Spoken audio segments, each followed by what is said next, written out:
we are live. Welcome to the Agentic Distribution Summit. Over the next 3 days, we'll explore how agentic distribution is redefining GTM.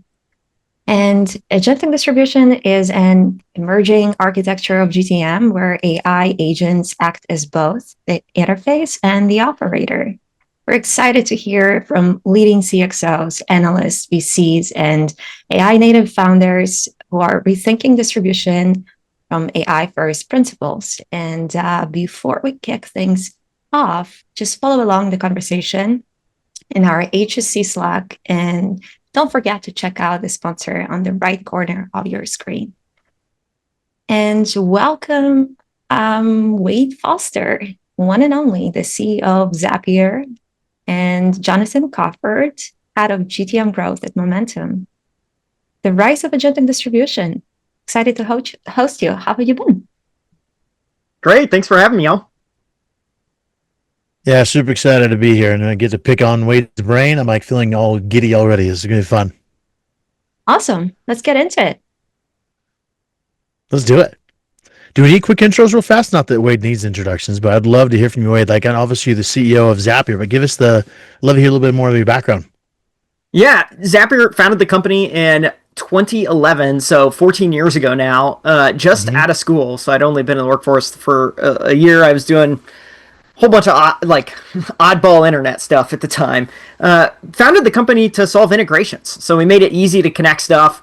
But in 2016, the company really sort of came out of its shell with our workflow product, being able to chain these integrations all together to solve workflow. And it turns out workflow is really valuable in the age of AI. And so, in the last couple of years, we have been spending a lot of time building AI capabilities into our core product. But alongside that, we're dogfooding this stuff just as much as anybody is, using our own product, using other products to figure out how to grow at the end of the day.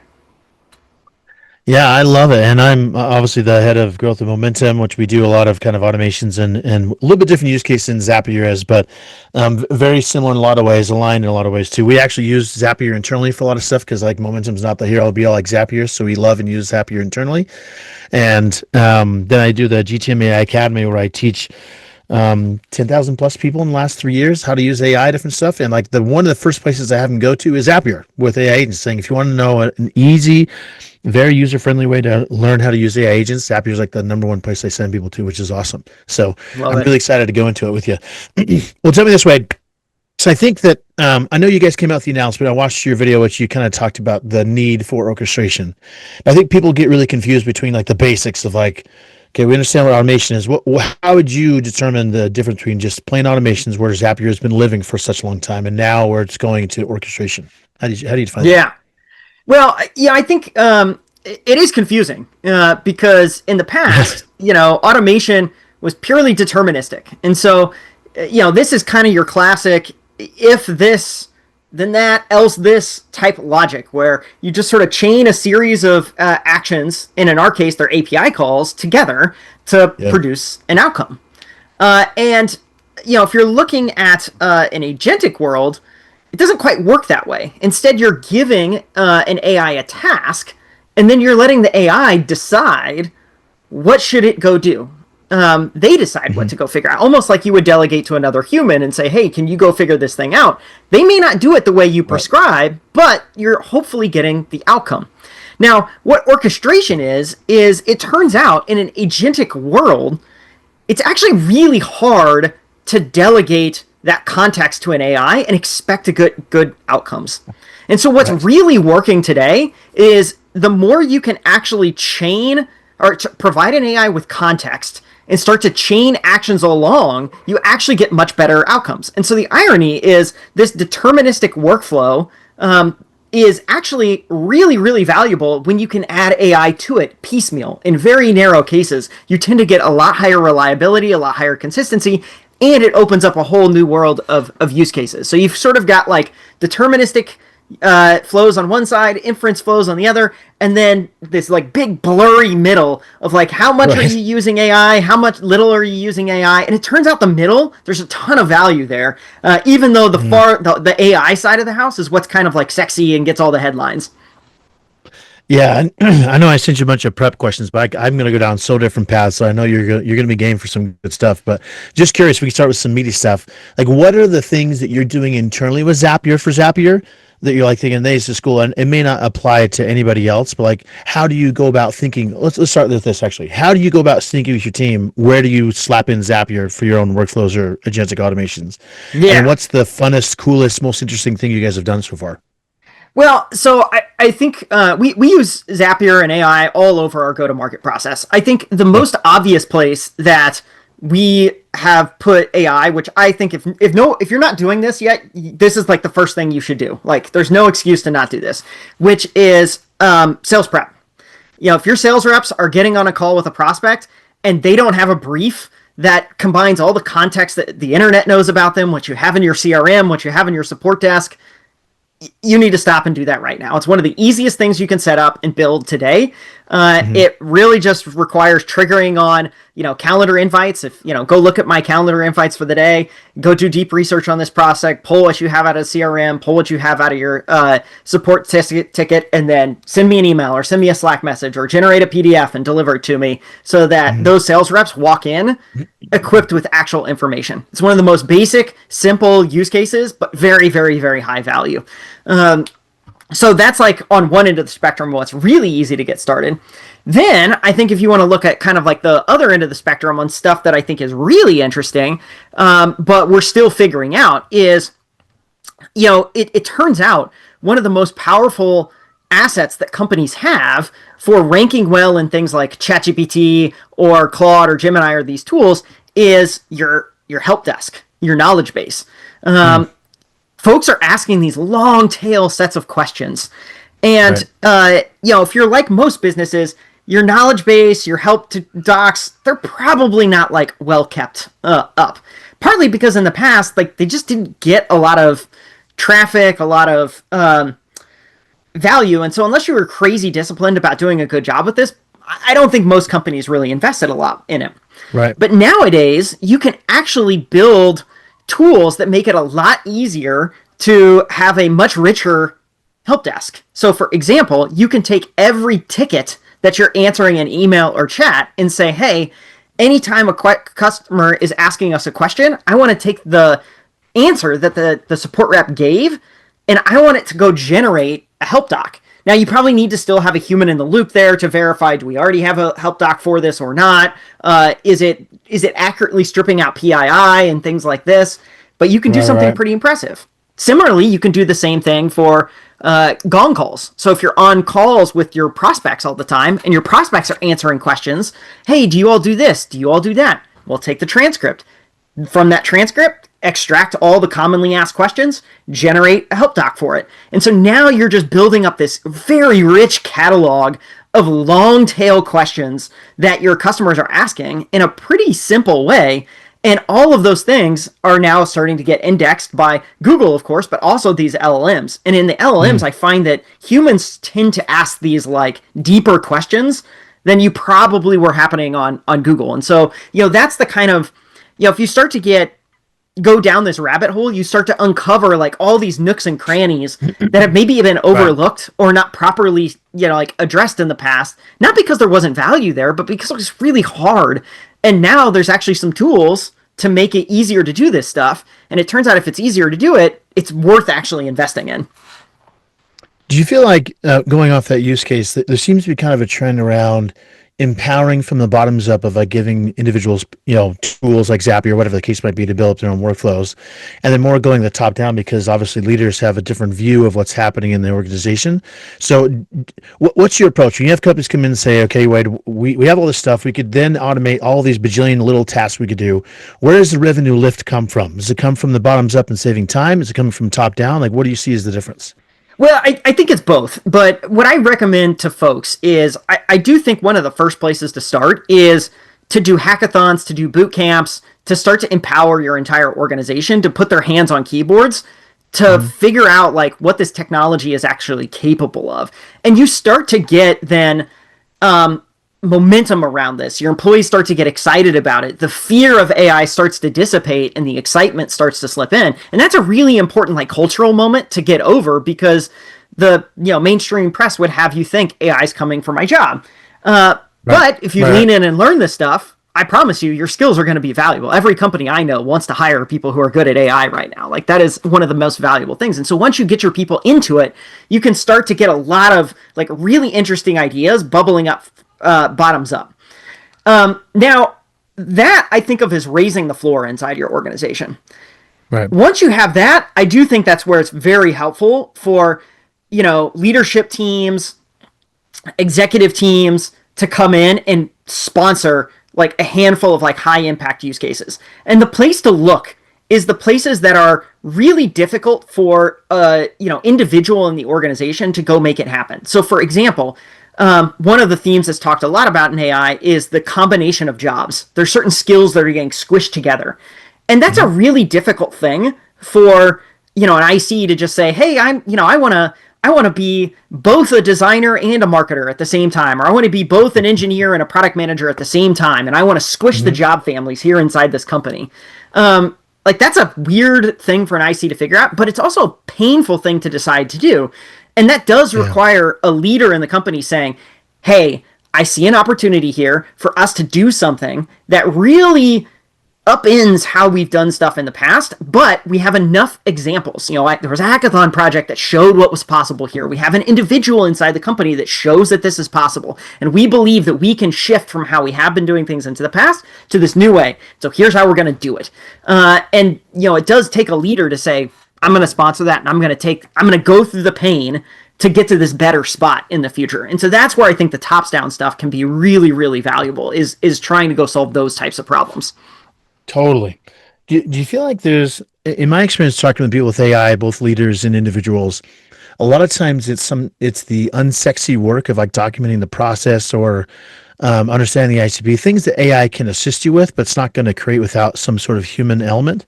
Once you have that kind of again, the unsexy, unglorified work, then AI has really, really powerful. It's like almost like a slingshot. You can pull it back, do all this hard work. You don't feel like you're going forward, and you release it, and you just fly Yeah. really quickly.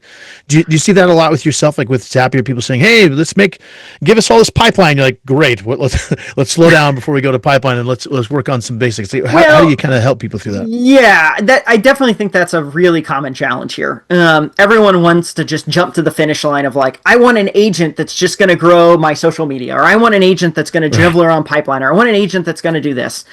And that's not really where agents are at today. I think what's really helpful is what you just described is, okay, I need to break this problem down into smaller pieces. And so the people who are really good at this stuff tend to be strong systems thinkers. They're thinking through, okay, I need this bit of data, I need this bit of context, step 1, step 2, step 3, here's how this all should work.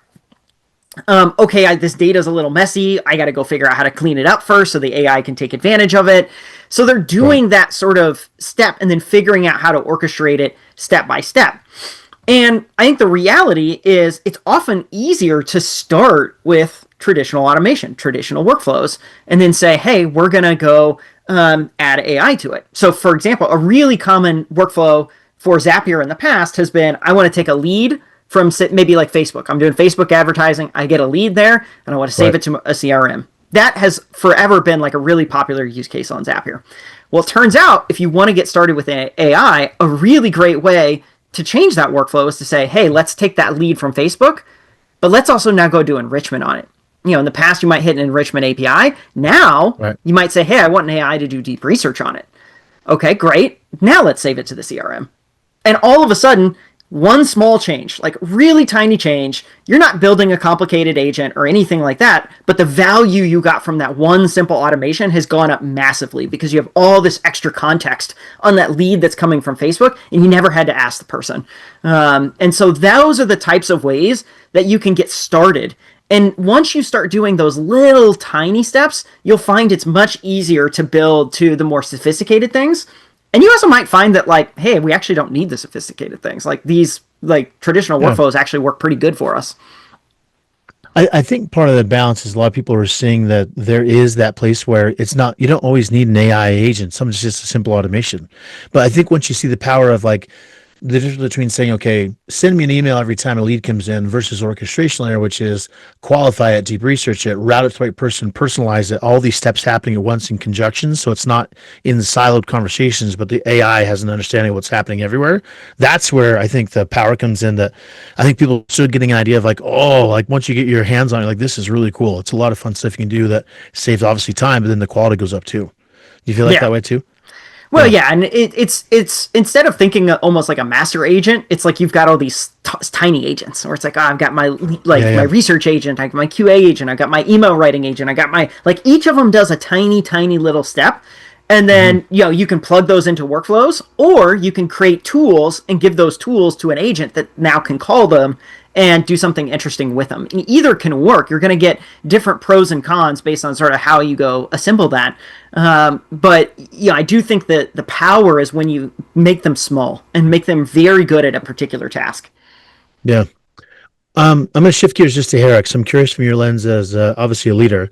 Back in April is when Shopify CEO came out and said like, "Hey, we're not going to hire anybody unless you can tell me that AI can't do it." And then Mark Benioff of Salesforce has said like they've automated 50% of their workflows.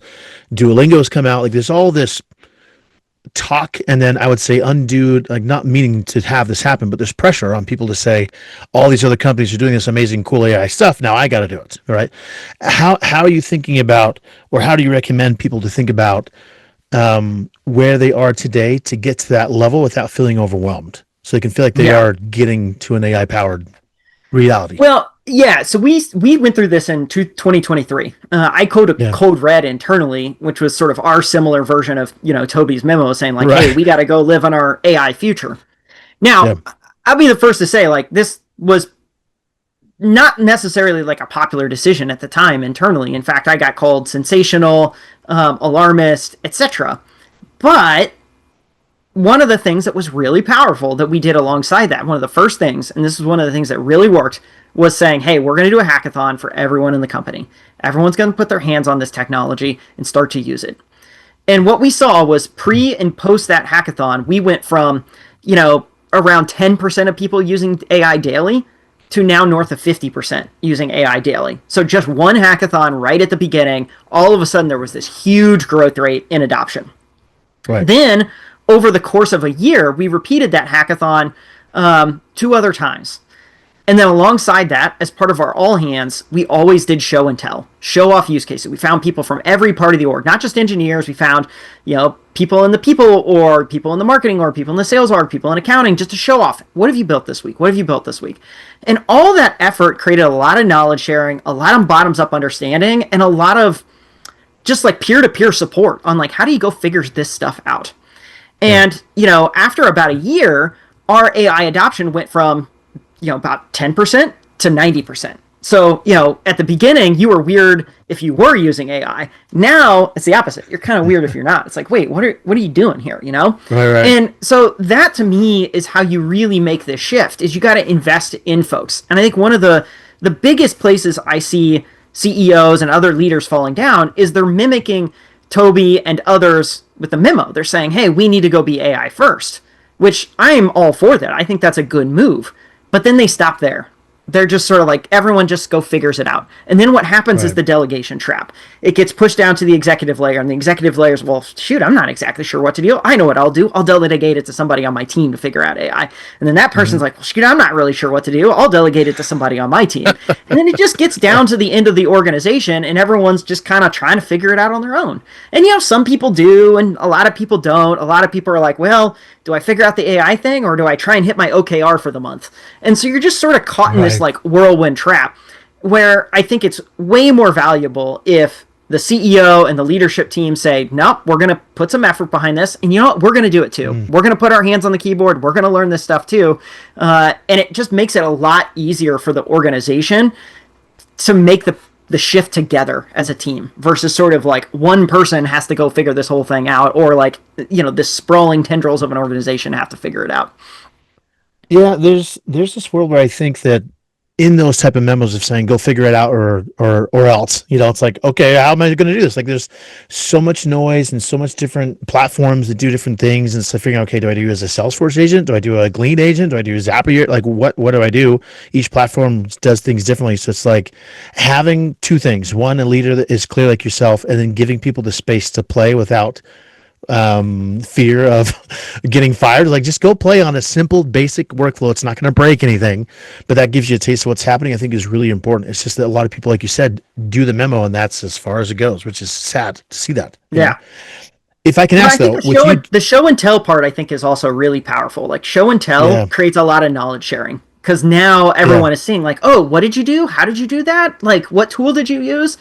And like that's perfectly understandable. Like I think all of us feel a certain amount of pressure and like we're behind, but reality is like this stuff is still crazy new, and so it's really helpful mm, to just see what other people are using and what other people have figured out. It's not like there's a totally, huge amount of like training resources and material for this. There's a lot of just trial right. and error and discovery, and so that knowledge sharing, that show and tell aspect, I think is really helpful right now. When in the academy, the sessions that have been most successful with any AI tech has been the ones where someone showed something and they're like, okay, how'd you do that? And then we break down the prompt and the workflow and the Yep. stuff. And then people are like, oh, then he starts to connect the dots, which is awesome. I'm going to ask a question for Reggie, but before I do that, curious for you, since 23, what has been the business impact of doing that strategy of that stuff? And now everyone's implementing AI, but what are you seeing business wise as a result from that? Well, I think obviously internally we have AI, like 90+% of the staff is using AI. In fact, I think it's 97% of our staff is using AI daily. 100% Nice. uses it, weekly or monthly. So, you can imagine just like all the like places inside the company where we're reaping the productivity benefits that even I'm just not even aware of. And then of course there's Right. things like what I described, the daily sales briefs, the help doc use case, the code generation, all those things are happening. Then on the product side of the house, you're seeing the product just get a lot better at embedding those capabilities in for our customers to use. And the end result Right. there is we've done something like 350 million AI tasks for folks. The revenue for folks using AI is growing like 300% year over year. So there's like a Nice. very real impact on the business because customers are now able to benefit from our ability to learn and then encode that stuff in the product for them. Yeah, and I'm going to put a plug in for your own tech for a second, but you guys have done a really amazing job of documenting the AI agent templates, which is really nice because then people can go in and use the templates, which is so nice because when you don't know when to start, you like just go to the template, pick one that's run it through and make it work in your workflow, which is awesome. Yeah. Um, Show and tell. cool. Show and tell. So Reggie Jose on the chat, sorry if I didn't say your name right, asked the question, if campaign execution could be fully automated, where should human sales leaders focus to create strategic advantage instead of operational drag? What do you think with campaign execution? If campaign execution, I think I think the place where humans are really still involved is thinking through like, well, what exactly are you executing in that campaign? There still is a Yeah, lot of steps involved that you have to think through around like, what do we actually want to get out of this? And then the other place where there's a lot of work is then auditing. Hey, is this actually being automated in a way that is delivering right, value for us? And that I right, think is one of the things that folks quickly realize when they start to deploy these AIs is that yes, it's fully automated, but the audit part of it takes a lot of work. There's a lot of just like waking up and first thing you do is go look at the logs, look at the leads that came in, look at everything that happened, be like, did it work? Did it work? right. Yep, okay, that one's working, that one's working. That's not quite right. And then of course these models, they're constantly changing. And so there's a lot of work to do to be like, okay, can we make this prompt better? Can we make it better in that way? Oh, the model changed some way. So like, do we have to make some tweaks on it? So there still is a lot of just like in the details executional bits. And so the people that I think are excelling the most are folks that do have that strategic mindset around like what is a great campaign, what like do I understand my customers, do I understand human psychology, but they can also translate that into these like tactical step by step bits that really make a campaign hum at the end of the day. I have a friend of mine who texted me. I'm going to ask you a question that she asked me to ask you. So you guys put out, I guess you could say, a maturity model of different positions, titles of the Mm-hmm. roles, And so I'm curious in general, what do you see as the key workflows? Because like we talked about before, how people are saying how AI is going to replace humans and all this other shenanigans, right? When you're hiring for your team internally with Zapier, because you guys are obviously so automation and AI forward, what are the key things that's human based? Obviously, understanding automations AI is one thing, but what do you look for saying, I need someone to have this to fit in and make sure they can use Zapier in the best way possible? What's the human stuff you need? I mean, it's still like a lot of the similar things that you're looking for in the past. Like you're looking for somebody who is a problem solver, is close to the craft, is fresh on the tools. Yeah, I think one of the most challenging things right now is, particularly when you're trying to hire leaders, is a lot of leaders get abstracted away from the craft. And the Yeah. craft has changed a lot and is changing a lot. And so you're Right. really just trying to understand, have they stayed fresh on this? And so that's where it's just really helpful to ask them questions like, what are you playing around with right now? Can you show me what you're building? And the Mm-hmm. people that are actually building things, they usually get crazy excited about it. They're like, "Oh, I got to show you what I made yesterday. Like this is so cool. Like let me show Right. this." And they can't help it. And then there's the folks you can tell who aren't doing that. They start to get a little nervous. You're like, hey, can you share your screen and just show me a thing? And they're like, well, and you're like, oh, I don't think you're Right. actually trying this stuff. And so Right. that's where I think it's just really helpful. You're just trying to just sense out like who's got curiosity, who's solving problems, who's got good ideas for how these things work, and that's usually enough to stand out right now. Mm.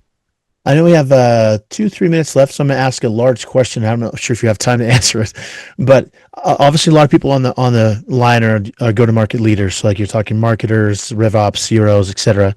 And a lot of people are asking the question around there. I hear this from people's boards all the time around, okay, you need to use AI to not hire anybody else, add in revenue or add in pipeline, reduce costs, blah, blah, blah, blah. So these massive type of requests that people have, where do you tell people when they have this massive ask from a board saying use AI and make sure you have a revenue? What do you say to people so they don't feel like they have to move the ocean or boil the ocean?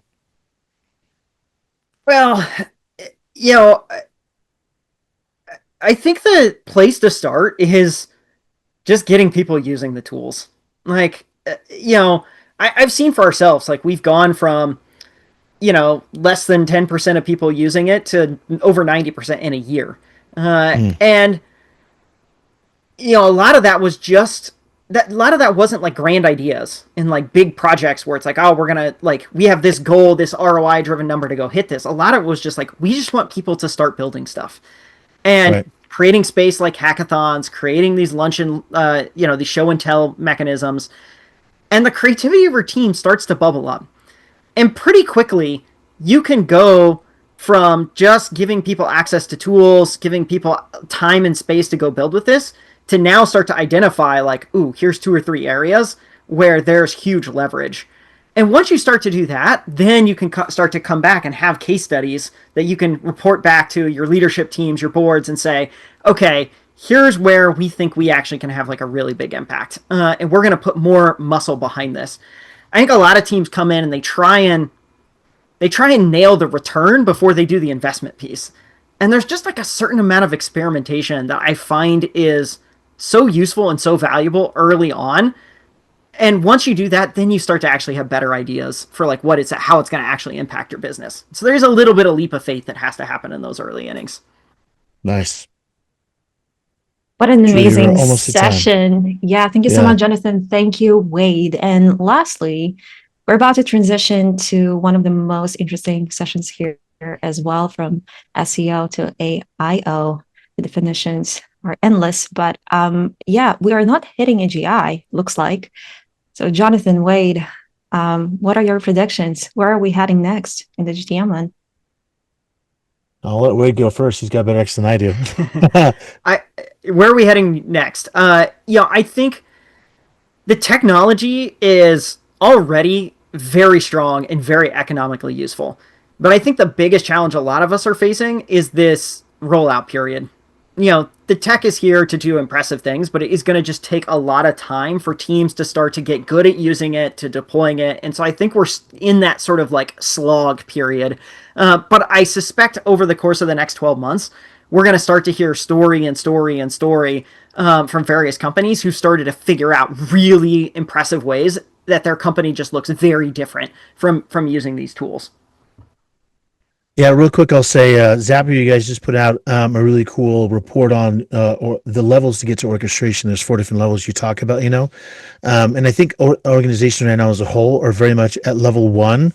And like Wade said, I think over the next 12 months, we're going to see a lot of progression in people's ability to actually move forward. That will also be combined with AI's own ability. Like we were all expecting GPT-5 to be the AGI version, but it's not quite there yet. I think even when we do have AGI, the slowest part of the process of getting it involved is going to be the humans, both from an organizational standpoint and process, because even if I had an AGI to do it, most organizations aren't ready for an AGI to do anything anyways.